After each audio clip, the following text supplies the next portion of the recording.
Why did the SEALs glance past her at the briefing table, as if she wasn't even there?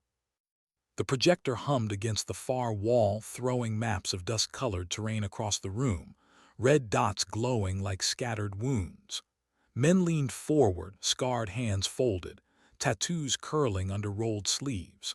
They had that quiet gravity only seasoned operators carried, the kind that made the air feel heavier.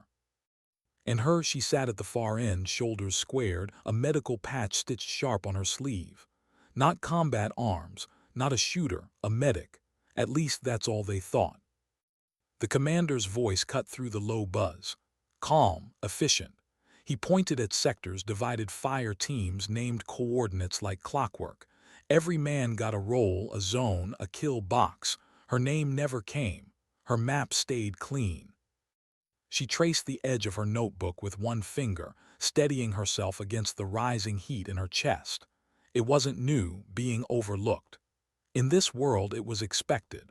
But tonight felt different, because something in the commander's tone, something in the way he hesitated before moving past her, told her he was holding back. What did he know that she did? When the meeting broke, chairs scraped, men muttered about ammo counts and comms checks. She packed quietly, her pulse heavy in her throat. No one looked her way. No one ever did until blood started pooling. That's when they remembered her. That's when they shouted her name. Just a medic. Outside, night pressed heavy across the camp. Generators hummed. Floodlights threw harsh white cones across the dirt.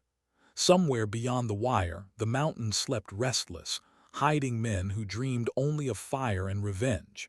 She walked past the armory, past the mess tent, to the edge of the airstrip where the wind carried the faint smell of fuel. She closed her eyes.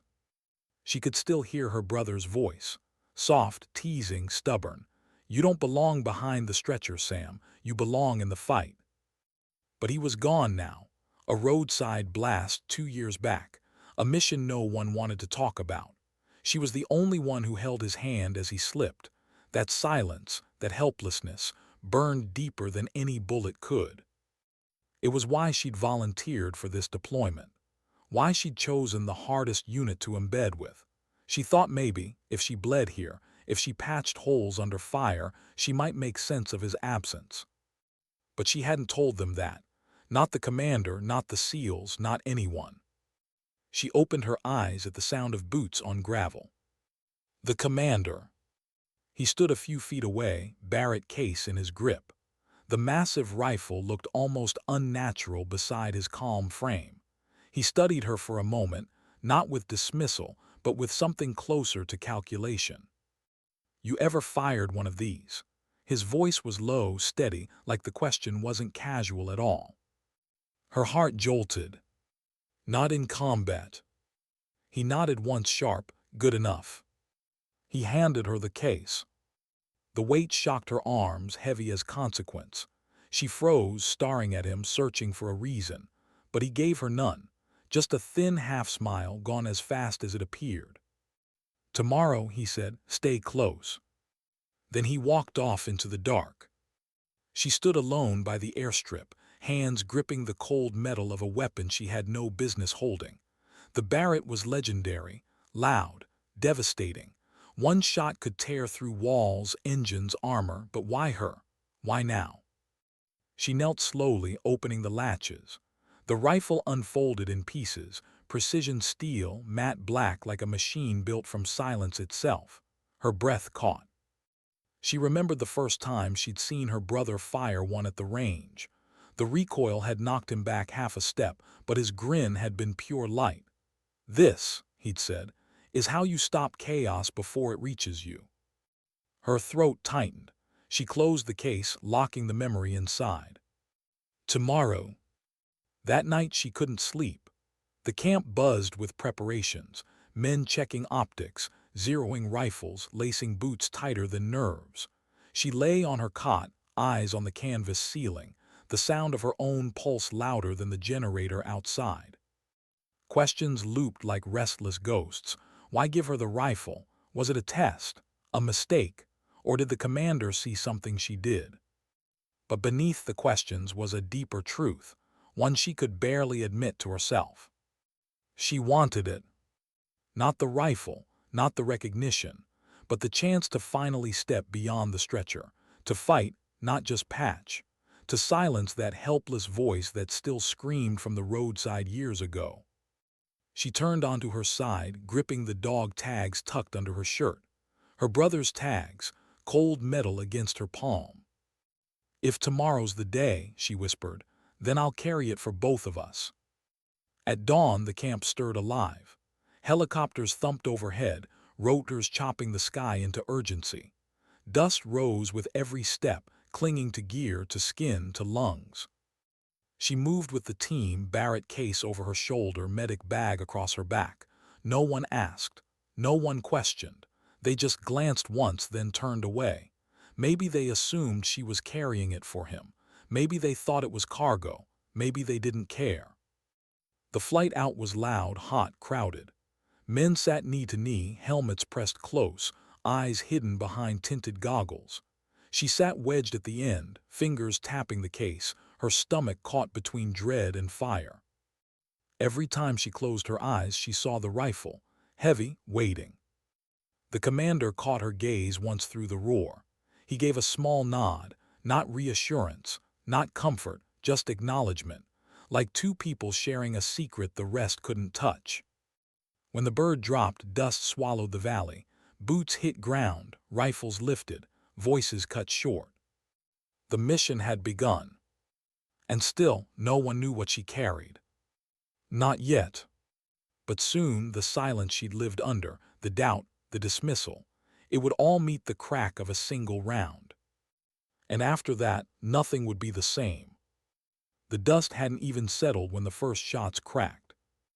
Not close, distant, a warning maybe, or a test. Echoes carried off the rock faces, sharp against the valley walls. The seals froze, crouching low, scanning, rifles lifted as if pulled by instinct. She dropped with them, case against her shoulder, bag digging into her back, heart racing, breath tight. The commander raised a fist. Silence spread like a commandment. Even the birds seemed to pause. Then his hand cut forward, move. Boots shifted, slow and deliberate. They flowed between stone and scrub, each step calculated, rifles sweeping the horizon. She moved with them, but always half a beat behind. The medic's place, always trailing, always out of the real fight. Except for the case. The weight burned into her shoulder, reminding her with every jolt. She carried more than bandages now. She thought of her brother again, of his voice calling her Doc in that half-joking, half-respectful tone. Back then she'd hated it. Back then she wanted to be more. Now she would give anything to hear him say it again. The ridgeline shifted above them, shadows breaking, a glint of glass. Contact left, someone barked.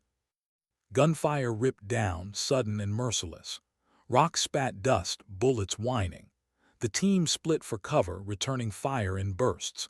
The air filled with the mechanical violence of rifles, the harsh bark of commands, the sting of stone fragments hitting her cheek. She dropped behind a boulder, clutching the case tight. Adrenaline surged, but training kept her breathing steady. Slow inhale, slow exhale. Her world narrowed, sound, light, pulse. The commander slid in beside her, his face calm even under fire. He gestured at the case. "Here." One word heavy as fate. She hesitated. The Barrett wasn't meant for her. She was here to patch holes, not make them. But his eyes held no doubt, only demand. Her hands shook as she snapped open the latches. The rifle unfolded, black steel gleaming in the fractured light. She handled it before, but never like this. Never under the weight of men screaming for cover. She assembled it piece by piece, hands moving faster than her doubts. Muzzle break, bipod, magazine, bolt. Each click was a heartbeat, each step a vow. The commander kept firing, his voice low and even, covering her as if he'd always known this moment would come. When it was ready, she lay flat, cheek against the stock, scope rising to her eye. The world sharpened into glass and crosshairs. The ridgeline burned into focus, figures darting, muzzle flashes. A single shooter with a long barrel nestled behind a rock, glass glinting from his scope. Her breath froze. Sniper! She felt the weight of the trigger beneath her finger. The Barrett's recoil was legendary. One shot could tear her shoulder raw. One miss could doom them all. But then she remembered. Her brother's laugh, that easy grin. The way he'd steadied her hands the first time she touched a rifle. Don't think about it, Sam, just breathe. The bullet's already waiting. You just have to guide it home. She exhaled. Slow. And squeezed. The shot cracked like thunder, echoing through the valley, rolling across stone and sky. The recoil slammed her shoulder, rattled her bones, but she held steady. Through the scope, she saw the enemy sniper jolt back, crumpling, weapon spinning from his grip. Silence followed, a silence different from fear. This was stunned, weighted, alive. She lifted her head. Dust swirled, smoke drifted, the valley seemed to pause. The SEALs looked at her, really looked for the first time. Eyes wide behind goggles, jaws tight with disbelief. The medic, the one they hadn't counted. The commander gave no smile, no cheer, just another nod, quick, sharp, as if to say, that's what I expected. Gunfire erupted again, closer this time, more figures cresting the ridge. The fight wasn't over, it was only shifting. She dragged the rifle back against her shoulder, lining up another shot. Heart pounding, pulse steady. The Barrett spoke again, a wall of noise, a storm compressed into steel. The target folded. She fired again, and again. The recoil was merciless, each shot bruising deeper, but adrenaline drowned the pain.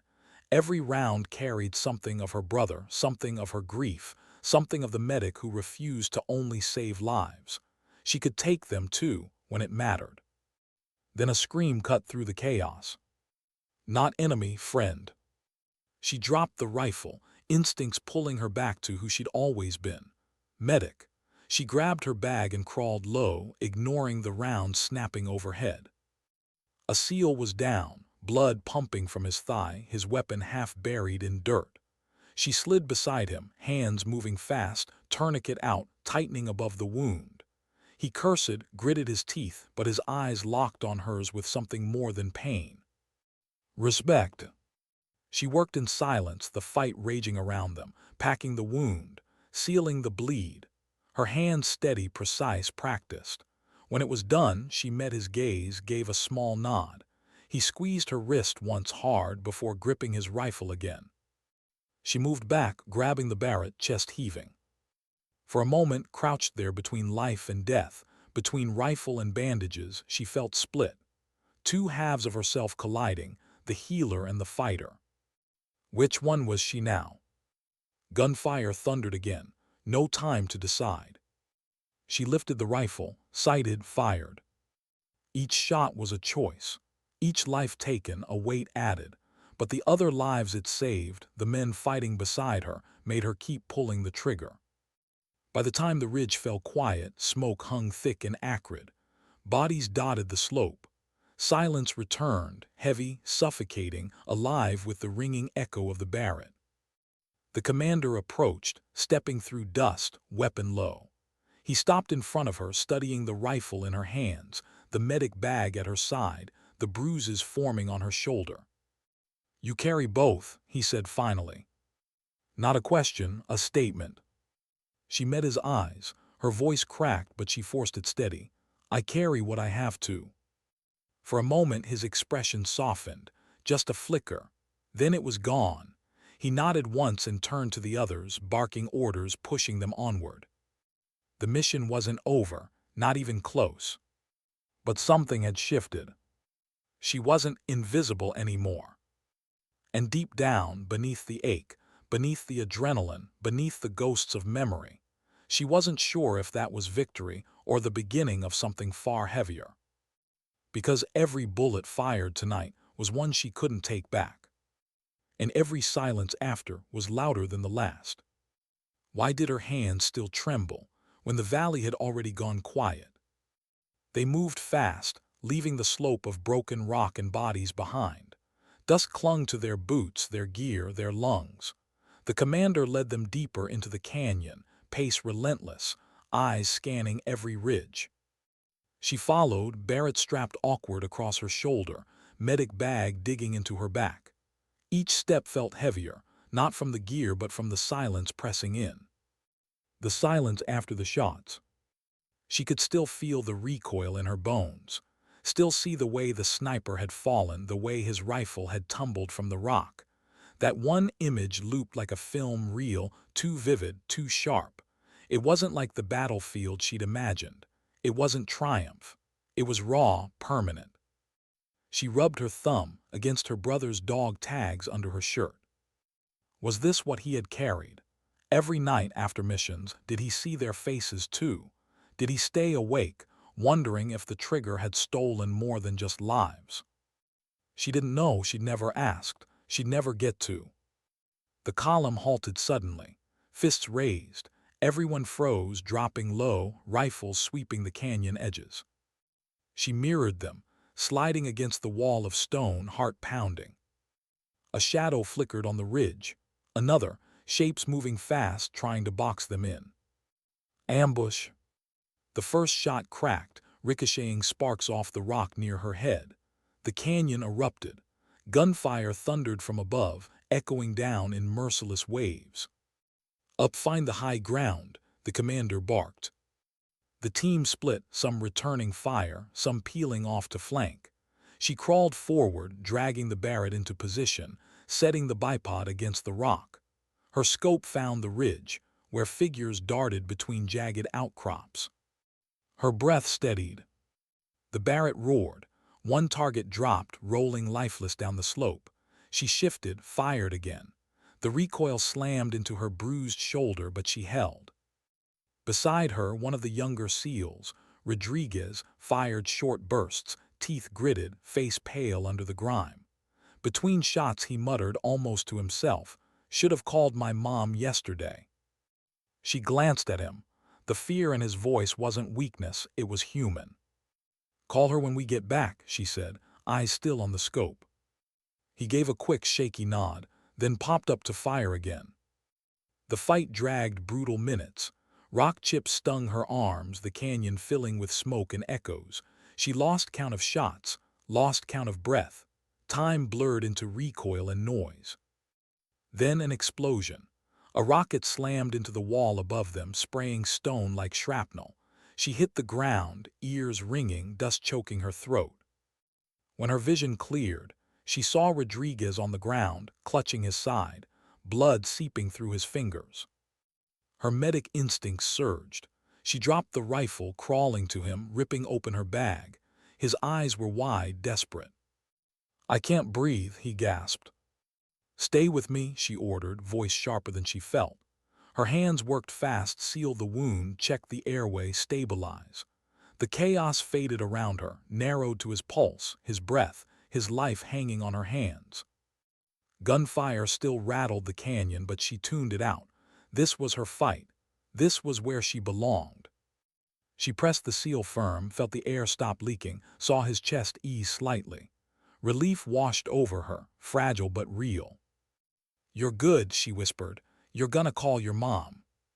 He managed a weak smile, then grit his teeth as another volley shook the canyon. The commander dropped beside her, covering them with steady fire. He glanced down, saw her work, saw the seal in place. He gave her that sharp nod again, the one that wasn't praise but acknowledgement. "Get him stable," he said. "We'll carry him out." She nodded, finishing the wrap, tightening the bandage. Rodriguez's breathing steadied. Not safe, not yet, but alive. She grabbed the Barrett again, sliding it into her shoulder. Her arms ached, her shoulders screamed, but the fight wasn't done. Through the scope she saw them retreating, the ambushers breaking, pulling back into the rocks. She fired once more, the thunder rolling through the canyon, scattering the last of them into silence. When the echoes died, the only sound was heavy breathing and the slow, steady drip of blood onto stone. The team regrouped fast. 2 wounded, Rodriguez worst among them. They moved quickly, dragging him onto a makeshift stretcher. ropes cutting into their hands as they lifted him. She walked beside them, rifle slung, bag open, eyes scanning for the next threat. She could feel the commander's gaze on her, even when he didn't speak. She knew what he was thinking. She was just a medic anymore, but what did that mean?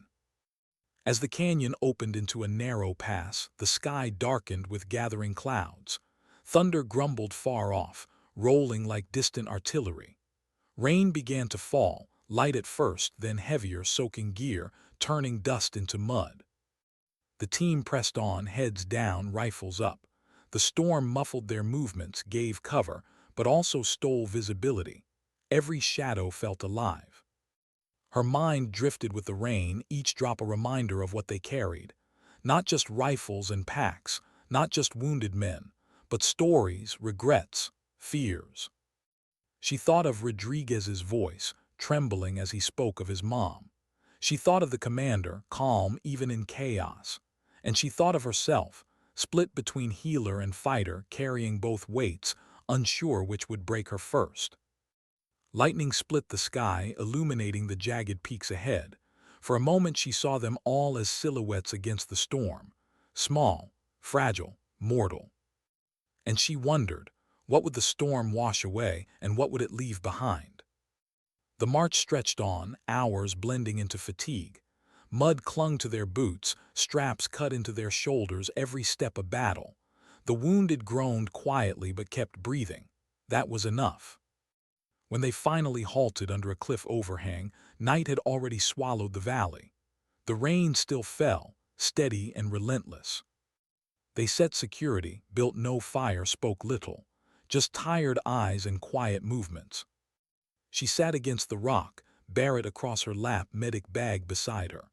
Her hands were raw, her shoulder bruised, her mind restless. The commander approached, crouching down in the mud beside her. He didn't speak at first, just studied her as if measuring something unseen. Finally, he said, "You killed more men today than some of mine did." She met his gaze, throat tight. "I saved one too." A pause, the rain filled the silence. He gave a faint nod. "That's the balance." Then he stood, leaving her with the storm. She leaned her head back against the cold stone, closing her eyes. Balance. Was that what this was? Or just a word to make it easier to live with? Either way, she knew tomorrow would come fast. And with it, more choices. Choices that would carve deeper into who she was becoming. Why did the darkness feel heavier than the firefight? The storm had finally broken, leaving only the dripping of water from the rocks and the smell of wet earth. The team huddled under the overhang, weapons close, eyes restless in the shadows. The wounded lay still, breath shallow but steady, their bodies wrapped in silence and bandages. She sat apart, Barrett resting across her knees, medic bag close at hand. The rain had soaked everything, clothes clinging, boots squelching. But it wasn't the cold that kept her awake. It was the weight. The weight of her choices. Every time she closed her eyes, she saw flashes. The sniper's collapse, Rodriguez gasping under her hands, the way the commander's nod carried both trust and burden. She hadn't asked for this rifle. She hadn't asked for this duality. But now she carried it, whether she wanted to or not. A voice cut softly through the dark. "You're not sleeping either, huh?" She turned. It was Rodriguez, pale, weak, but awake. His leg was wrapped tight, IV dripping from a line she'd rigged. His helmet sat beside him, his eyes glinting faintly in the low light. "No," she said quietly, "too much noise up here." She tapped her temple. He gave a weak smile. "Yeah, same. Every time I close my eyes, I think I hear them again. Those guys on the ridge." His face tightened. "The ones you dropped." Her chest constricted. "You don't have to." "No," he interrupted, his voice rough but firm. "I mean it. If you hadn't, I'd be gone, no joke. You saved me twice today, once with that cannon, once with your bag." She looked away, throat tight. "Doesn't feel like saving. Feels like balancing one against another." Rodriguez was quiet for a moment. Then he said, "My mom used to say something when I was a kid. Tell me, Mijo, you can't carry the whole world, but you can carry the piece that's yours." His voice cracked with fatigue, but the words lingered in the damp night air. "Carry the piece that's yours." She sat with that, the rain dripping steady, thunder rumbling far off. When Rodriguez's breathing slowed again, she checked his pulse, then sat back against the rock. Her brother's dog tags felt heavy in her hand. What piece was hers? The medic, the shooter, both, neither. The commander's low voice broke through the night. He was speaking with the radio man, murmurs sharp but controlled. She caught fragments, satellite blind spots, intel compromised, extraction delayed. Her stomach tightened. Delayed. Out here in this terrain with wounded, delayed men exposed, vulnerable. The commander finished, then walked over. He crouched beside her, his face a shadow in the dim red glow of a chemlight. "Intel says there's a village 3 clicks east, possible supply point, possible shelter." She frowned, possible ambush too. He gave a faint smile at her bluntness. "Yeah, that too. Rodriguez can't walk. We'll carry him." Silence stretched, rain dripped. Finally she asked the question gnawing at her. "Why me? Why the Barrett?" His gaze lingered on her, calm, unreadable. Then he said simply, "Because you don't flinch." She blinked. I do, every shot." "Flinching in your head doesn't count," he interrupted. "What matters is what your hands do when it's time, and yours didn't fail." She wanted to argue, to push back, but his tone left no room. He stood, moving off to prep the team. She sat frozen, his words echoing louder than the storm. "Didn't flinch." The night dragged, endless, broken only by the shuffle of guards changing shifts, the occasional groan from the wounded, the steady drip of water. Sleep never came. At first light they moved. The valley glowed gray under the dawn, mist clinging low like ghosts. They lifted Rodriguez on a stretcher, grunts muffled under strained breaths. Every man looked worn, eyes sunken, faces streaked with mud. She took point with the commander, Barrett slung heavy across her chest. Each step squelched in the mud, her boots dragging with fatigue, but she forced her body forward. The mountains loomed ahead, jagged teeth cutting into the sky. Somewhere beyond, a village, shelter maybe, or death. Hours blurred. The air thinned as they climbed, each breath harsher than the last. Rodriguez groaned, drifting in and out of consciousness. She checked him constantly, her medic brain fighting against her riflewoman's role. Then the smell. Smoke. Faint, carried on the wind. The commander raised a fist. The team froze, weapons lifted. She crouched, Barrett sliding into position. Through the scope she scanned the ridgeline, the trees beyond. Nothing at first. Then, a wisp of gray curling from behind the rocks ahead. A fire-controlled human. The commander motioned for silence, then signaled 2 men to flank.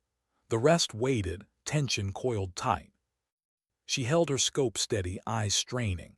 Then movement, figures by the rocks, not armed like fighters. No rifles, no helmets, just men and women in ragged clothes, a child clinging to one side. Civilians. Her heart stuttered. The commander exhaled slowly. Relief or calculation, she couldn't tell. They advanced carefully, rifles still up, until the group was in clear view. Villagers, maybe displaced families, thin, tired, eyes wide with fear as the team approached. One of the older men raised his hands, murmuring words she couldn't catch. She lowered the Barrett, chest tight. They weren't the enemy, but in this place nothing was simple. Villagers could be lookouts, could be bait, could be shields. The commander stepped forward, speaking calm, measured phrases in broken dialect. The old man nodded quickly, pointing east, gesturing with frantic hands. The radio man whispered, "Says there's a bigger group nearby, fighters moving this way." The commander's jaw tightened. He turned to the team. "We move now." The villagers pressed back, fear in their eyes, clutching children close. She felt it like a knife. how war carved through the innocent, how easily they became obstacles or worse, statistics. She locked eyes with a young girl clinging to her mother's dress. Mud streaked her face, eyes too old for her age. For a second she saw herself reflected, small, silent, overlooked. Her chest ached. They moved on, the villagers fading into mist behind them. Every step eastward felt heavier now, not just from gear or fatigue or fear, but from the reminder that no matter how clean the scope's glass, the lines of war blurred far messier in real life. By the time they reached the next ridge, her body screamed with exhaustion. She dropped to a knee, Barrett resting on the rock, chest heaving. The commander crouched beside her, scanning the horizon. "We'll hold here for a while, rest." She nodded, collapsing back against the stone. The weight of the rifle across her lap felt unbearable. Her brother's voice whispered in memory, "This is how you stop chaos before it reaches you." But chaos didn't stop, it just shifted. And she was starting to wonder if carrying both the rifle and the bag meant she wasn't stopping it at all, just dragging it along with her, one step at a time. The mountain did not forgive. Every step eastward felt like walking on a knife's edge. The mist thinned, but the silence grew heavier. No birds, no wind, just the crunch of boots and the strained breaths of soldiers carrying more than they were built for: gear, wounded, fear. She marched at the front, eyes scanning through the Barrett's scope whenever the commander signaled a halt. The glass showed her a world stripped of distance, every ridge too close, every shadow too sharp. It was exhausting, holding death in her sightline over and over, deciding whether to act or not. Behind her, Rodriguez slipped into semi-consciousness. She kept glancing back, medic's instinct tugging hard, but the commander's voice grounded her forward. "Eyes out, not back. The bag will be useless if we don't get there alive." His words cut because they were true. She hated them for that. The ridge narrowed, a path carved into rock. She pressed against the wall, Barrett tight, scanning the drop below. 100 feet down, mist swirled, hiding whatever lay beneath. Her heart hammered, every muscle taut. Then the crack. Not thunder, not stone, a rifle. The first man in line jerked, collapsing. A round had punched through his shoulder, spinning him into the mud. Contact. The valley erupted. Muzzle flashes burst from the rocks opposite, fire raining down on their exposed line. The men dove for what little cover they had, dragging the wounded with them. She slammed the Barrett against the ridge, scope snapping to the glow of gunfire. She counted 3, maybe 4 shooters hidden in the rocks. Her finger hovered, her pulse a drumbeat in her ears. Breathe, line break. The Barrett roared, recoil slamming back, echo rolling through the canyon. One figure crumpled, another ducked. The commander barked orders, voice cutting through the chaos. Suppress, push right. Grenades arced, blasts shaking loose chunks of rock. The air filled with dust, smoke, the sharp smell of cordite. She fired again, sight locking on a rifle barrel that peeked too long from cover. Another man fell. But the return fire didn't stop. More flashes, more voices, reinforcements. Her chest tightened. They weren't just harassing. They were trying to pin the team, bleed them on the rocks. Rodriguez groaned, clutching at his bandages. She wanted to crawl to him, to press her hands against the wound again, but the commander's shout ripped through her hesitation. "Hold that ridge. If they push across, we're finished." And so she did. Her medic's hands became a sniper again. Every trigger pull ripped at her soul, each body falling into the mist below. She kept telling herself the same thing: every one of them down means one of us stands. But the words weren't armor, they were cracks. The firefight stretched, minutes that felt like hours. The team finally broke through the flank, forcing silence back onto the valley. Smoke rose from the rocks opposite, bodies scattered among them. The mountain grew quiet again, but it wasn't peace. It was aftermath. She slumped back, ears ringing, arms trembling.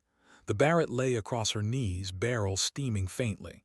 Her throat felt raw, her stomach twisted. The commander crouched beside her, mud streaking his face. His eyes studied her, not her aim, not her posture, but her expression.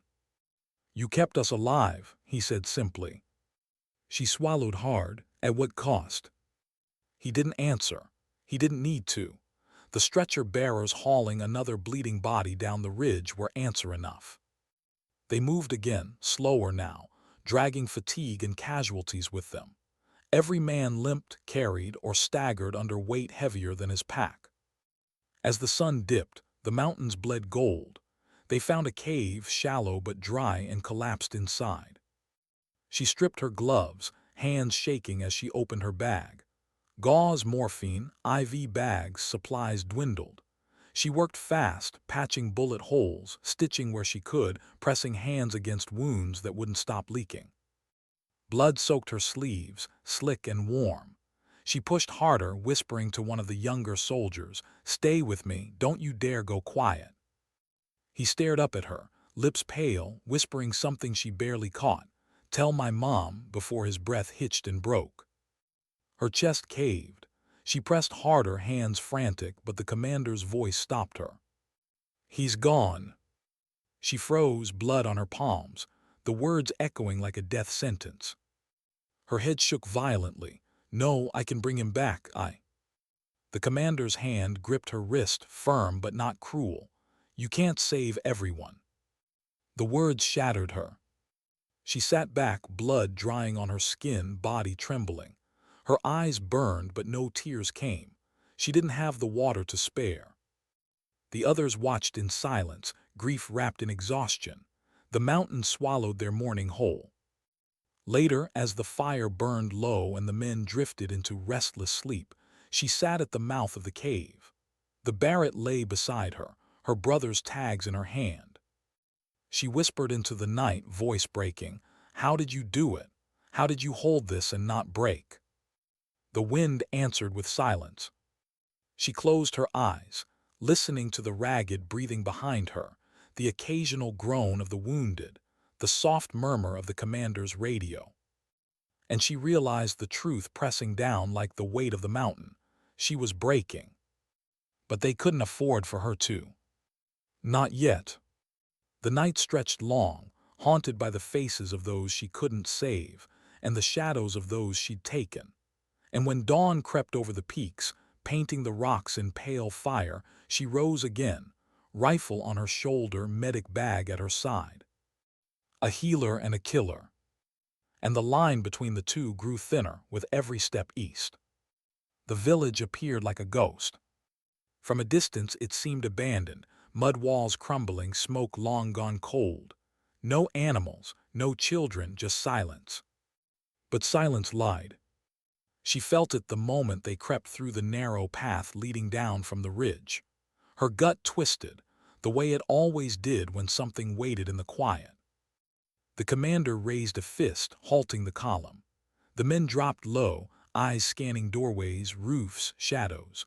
Her heart pounded so hard it felt like it might echo off the walls. She lifted the Barrett, glass sweeping the empty alleys. Nothing moved, nothing breathed.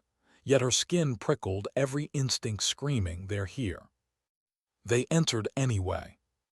Boots crunched on dry dirt, the air thick with the smell of dust and decay. The medic's bag thumped against her side, the Barrett heavy on her back. She felt split in two, two identities tugging at her until she could barely stand upright. A rustle, a door creaked. She spun, rifle half raised, only to see a boy no older than 8 staring at her from the shadows of a doorway. Wide eyes, hollow cheeks. Her breath caught. He didn't run, didn't speak, just stared, clutching a battered shoe in his small hands. The commander motioned her forward. She hesitated, then lowered herself slowly, whispering, "It's okay, we're not here to hurt you." The boy blinked, then pointed deeper into the village. His lips moved, but the words were faint, foreign. She didn't catch them, but she saw the fear, the desperation. She stood, turning to the commander. "There are civilians, at least some. He wants us to follow." His jaw tightened. He didn't like it. None of them did, But there was no choice. They needed water, cover, and intelligence. They followed the boy. The path wound through ruined homes until it opened to a larger courtyard. There they found them. Women, children, a few old men, huddled together, eyes wary, silent as stones. Relief surged through her, proof that humanity still lived in these mountains. She moved quickly, scanning for injuries, pulling her bag open before the commander even gave a nod. The first woman she approached flinched, clutching her child tighter. The girl's face was streaked with fever sweat. The medic reached slowly, showing empty palms, speaking softly, "Please, let me help." After a long pause, the woman relented. The medic's hands worked gently, unwrapping gauze, checking for infection. The fever was bad but treatable. She smiled faintly at the girl, whispering encouragement she knew the child couldn't understand. For a moment, she felt like herself again. But the commander didn't lower his guard. His men fanned out, rifles up, scanning rooftops and alleys. One muttered under his breath, "Too quiet, too clean." The boy who had led them tugged her sleeve. He whispered again, urgent, pointing at one of the older men. She couldn't decipher the words, but his eyes told the story. Fear, warning. She stiffened. Something was wrong. The commander caught her look. "What is it?" She shook her head, still crouched beside the sick girl. "I don't know, but the boy, he's trying to tell us something." The commander turned, eyes narrowing on the old man the boy had pointed at. The elder sat with folded hands, gaze too calm, too steady. And then the ground trembled. A muffled thump beneath their boots, then another. Her blood ran cold. Tunnels. The ambush erupted before the thought even finished. Doors burst open. Fighters poured out, weapons raised, shouting in the guttural tongue of the mountains. Gunfire ripped the air. Bullets shredded mud walls, screamed past heads. Civilians scattered, some screaming, some crouching low as if they'd known this would happen.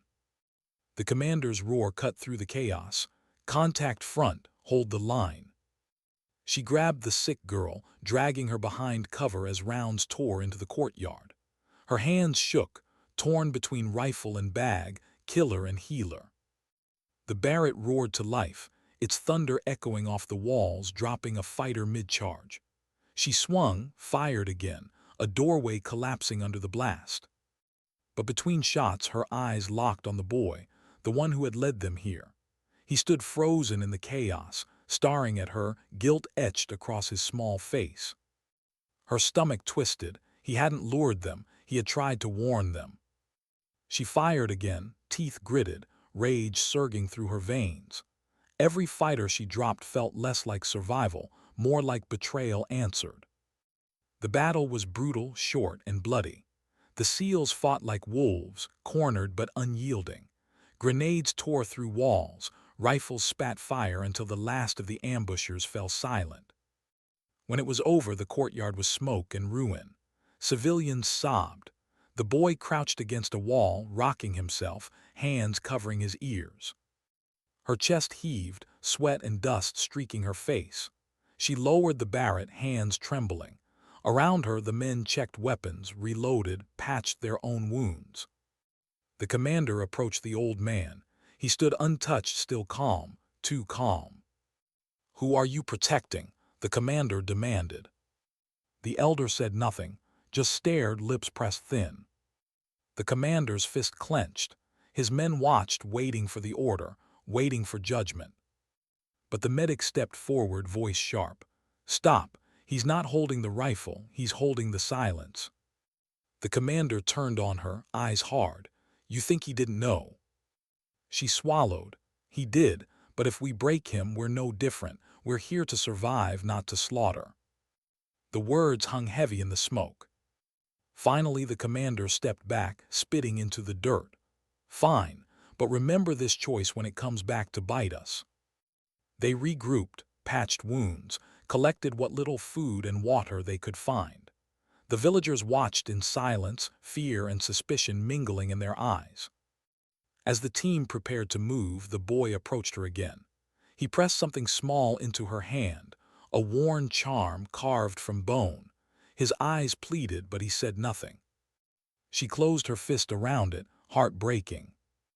As they left the village behind, the mountain wind rose, carrying the stench of gunpowder with it. Her pack felt heavier than ever, not from the weight of supplies, from the weight of choices.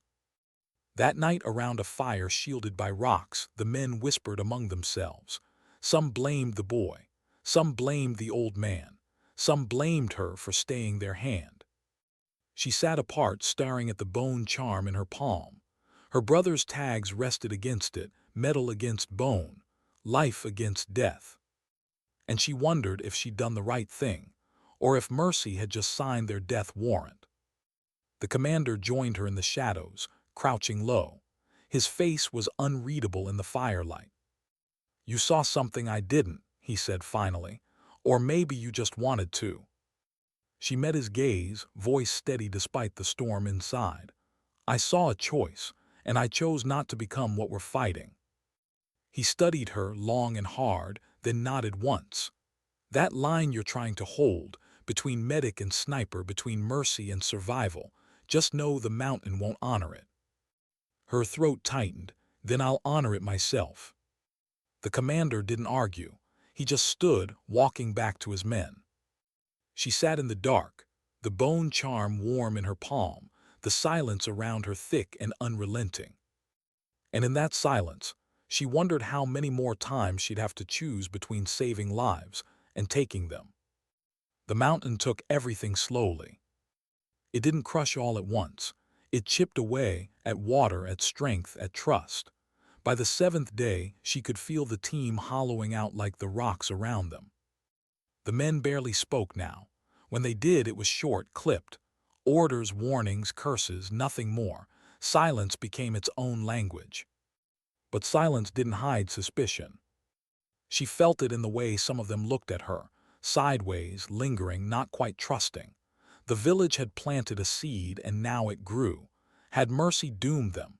Had her refusal to break the elder cost them the advantage? The commander never said it out loud, but she saw it in his eyes too.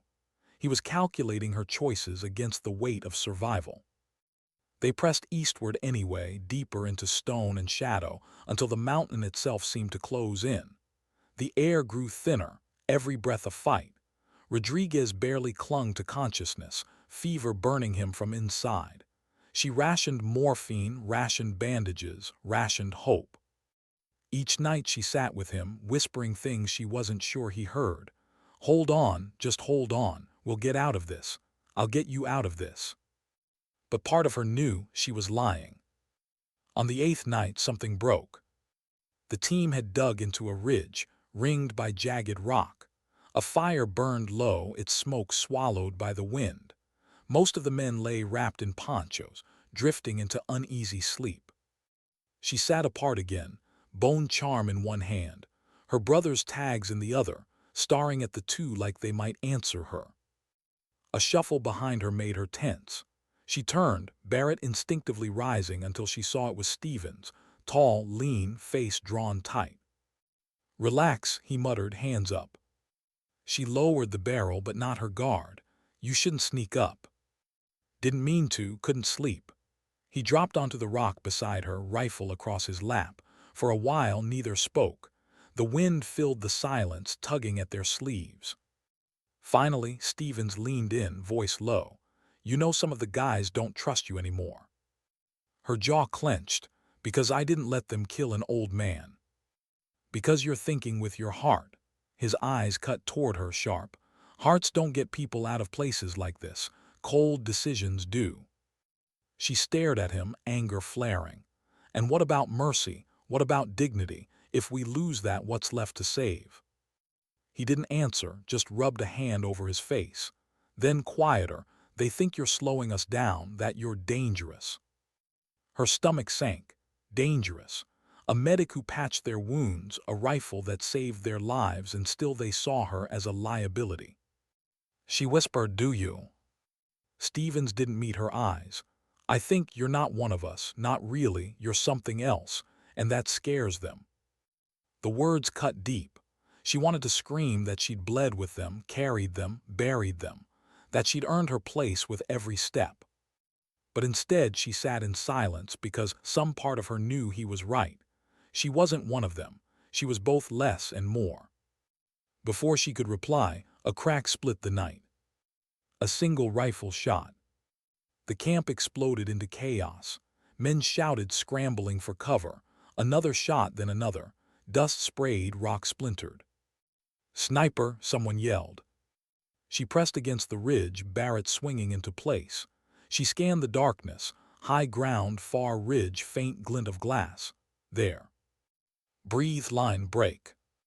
Her shot thundered, the Barrett's recoil rattling her bones. The distant flash disappeared. Silence rushed back in, heavy and sharp.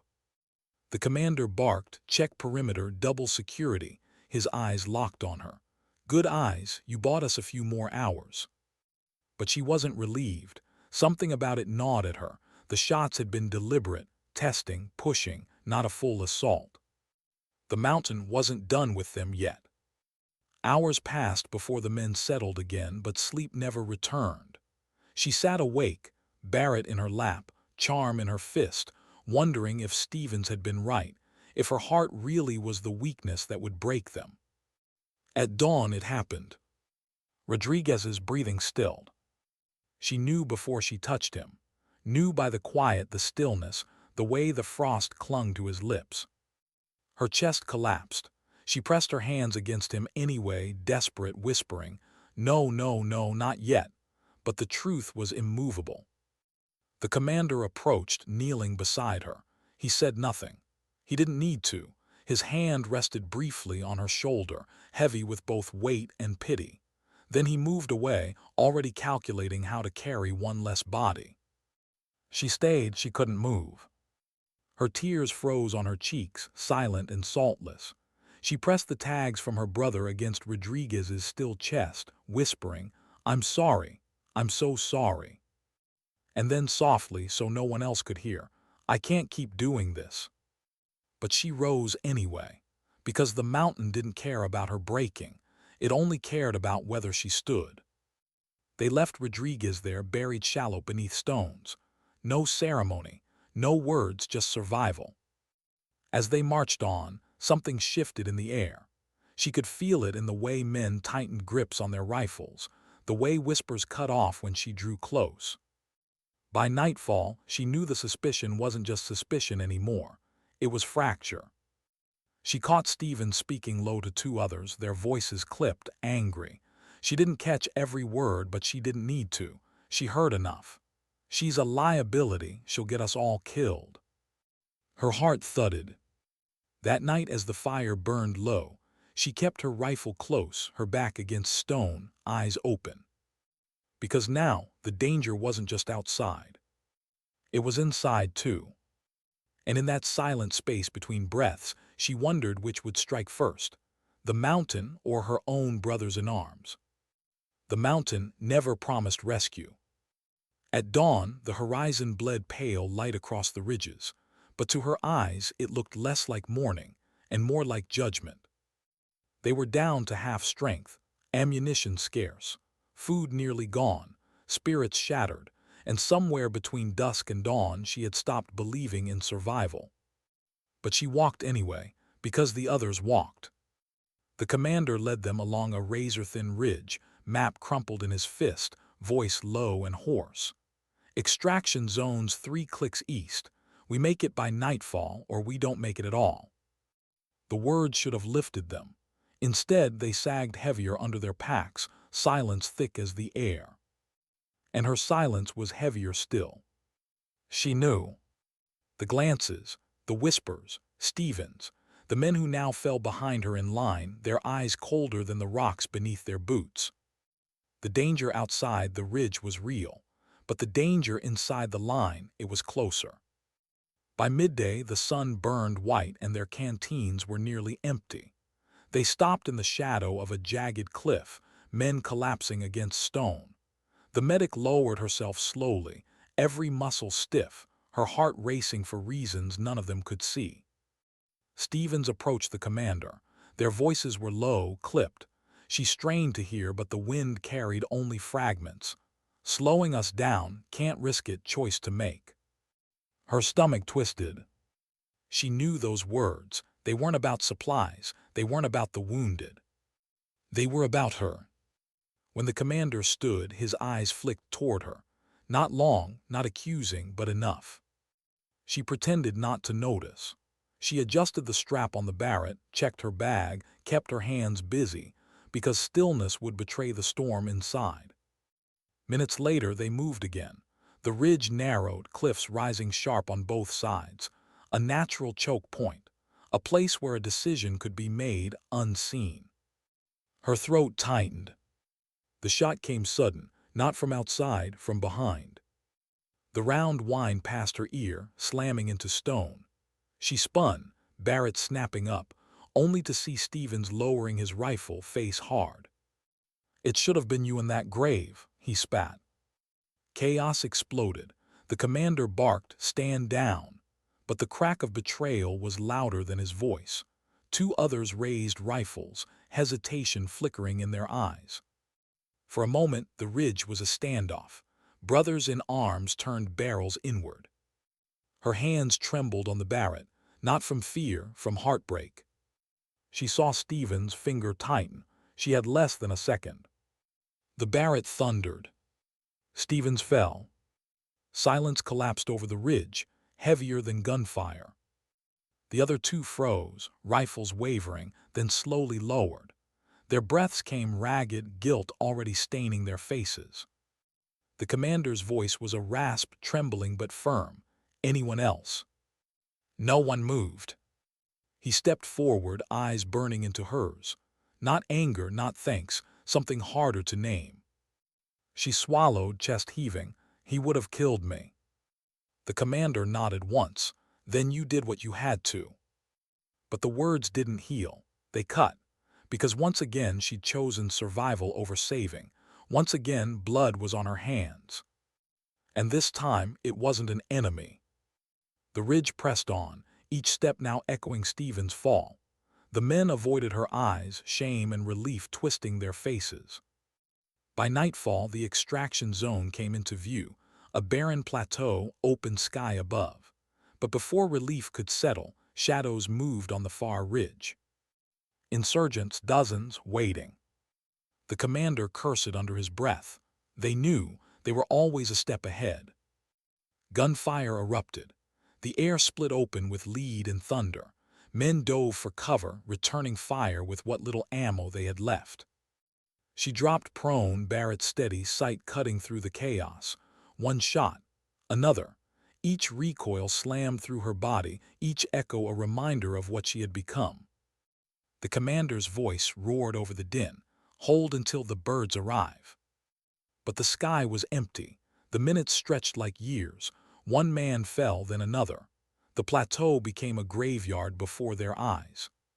Her arms shook, her vision blurred, but she kept firing, kept stitching the space between life and death with every trigger pull. Until her last magazine ran dry. She fumbled, hands searching. Nothing, just emptiness. The insurgents pushed closer, their shouts rolling like thunder. She reached for her bag, instinct desperation. Not for bandages, for something else. A grenade. Her hand closed around it, pin pulled with a twist. She looked at the commander, eyes fierce through the smoke. "Get them out." His head shook violently. "No, we hold together." Her throat ached. "We won't all make it, you know that." His eyes locked on hers. Something passed between them, respect, sorrow, defiance. Then he gave the smallest nod. She rose from cover, grenade in hand, Barrett slung across her back. Bullets snapped past, dust sprayed, but she walked forward anyway. Not running, walking. Every step felt like her brother. Every breath felt like Rodriguez. Every heartbeat carried the weight of those she couldn't save, and those she still could. She hurled the grenade, the blast tearing through the front line. Shouts of panic followed. She dropped, rolled, grabbed a fallen rifle, fired until it clicked empty. And still she rose again. The insurgents faltered. The line wavered. The seconds stretched just long enough for the sound of engines to cut through the chaos. Rotors. Black shadows descended from the sky. Birds. Relief surged through the survivors as gunships roared, tearing the ridge apart with fire. Insurgents scattered, broken by the storm from above. She dropped to her knees, chest heaving, blood seeping from a graze along her arm. The Barrett lay in the dirt beside her, steam curling from its barrel. The commander rushed to her side, gripping her shoulder. His voice was raw, breaking. "You did it. You held the line." She shook her head slowly, eyes glassy. "No, we all did, every one of us." They lifted her into the bird, along with the few who still stood. The mountains fell away beneath them, silent, unyielding. Inside, she sat against the wall, helmet in her lap, blood drying on her hands. She looked down at the bone charm and her brother's tags, clutched tight together. And in that hum of engines, surrounded by the wreckage of survival, she realized something. Strength wasn't in the kills. It wasn't in the saves. It was in carrying both and not letting either destroy her. She closed her eyes, the world fatting to the rhythm of blades overhead. And when the story of that ridge was told, no one would speak of her mercy or her breaking or the silence she carried. But dignity doesn't need words. Sometimes it doesn't speak at all. It simply acts.